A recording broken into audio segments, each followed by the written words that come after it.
जी आप एक दीनदयाल गो विज्ञान अनुसंधान और प्रशिक्षण केंद्र यहाँ फराहा में मथुरा के पास हो रहा है महाराज जी, जिसमें पंचगव्य दूध दही घी गोबर इससे कैंसर जैसे रोगों का इलाज हेतु शोध कार्य किया जाएगा और भविष्य में उनका गो विज्ञान गो टूरिज्म गो ऐसा 70 एकड़ में महाराज जी ऐसा बहुत बड़ा कार्य है महाराज जी। उसमें मतलब आपके कुछ आशीर्वचन मिल जाए जिसमें कैसे करें कैसा। हमारा तो हृदय ही है, जो हमारे गोविंद भगवान ने गौ सेवा की है।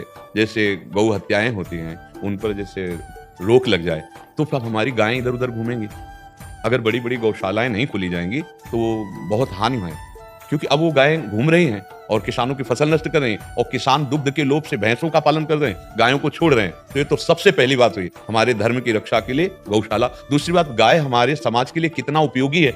ये जो कार्य किया जा रहा है मान लो इनसे औषधि आदि के लिए, तो पक्का जो लोग उपहास करते हैं कि इससे क्या होने वाला है, सच्ची बात समझ लीजिए, अगर ठीक आयुर्वेदिक अनुसंधान के अनुसार तो बहुत बड़ी सामर्थ्य गाय की वस्तु में है। साक्षात समस्त वेद उनके अंगों में वास करते हैं। तो जो भी ऐसा कर रहे हैं, पहले तो हम हृदय से प्रणाम करते हैं कि हमारे धर्म स्वरूप गाय की रक्षा। और दूसरी बात, गाय की उपयोगिता हमारे लिए कितना, हमारे शास्त्रों में वर्णन है, जहां 100 गाय बंधी है, गौशाला है, वहां जाके भजन करो तो कई गुना लाभ भजन का मिलता है। वहां बैठने दे। जैसे जो बड़े बड़े महानुभाव जन हैं, माननीय पूज्य जन हैं, इनके हृदय में जो ऐसे संकल्प बनते हैं जो हमारे देश की रक्षा, हमारे धर्म की रक्षा, सबकी बुद्धि सुरक्षित रहे, ये भगवान का ही आवेश होता है। जहां धर्म की व्यवस्था के लिए कोई सुदृढ़ संकल्प करता है तो वो संकल्प भगवान ही स्वयं प्रकट कर रहे हैं। धर्म से हम उसे अपनी माता कहते हैं, उस गौ को हम माता का पद दिया है। हाँ तो समझे, उसका मात तो समझे। आज ऐसे छोड़ देते हैं, दूध नहीं देती, गाय को छोड़ दिया, वो ऐसे प्लास्टिक की ऐसी चीजें खाती है, तड़प कर मर जाती है। प्रणाम है उनको जो गौशाला खोले हुए हैं और जो गौओं की सेवा करते हैं।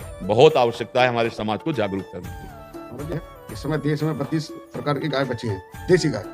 तो उन देसी गायों को हम संरक्षण करेंगे और उनको प्रत्येक प्रदेश से लाकर के यहाँ इकट्ठा करेंगे।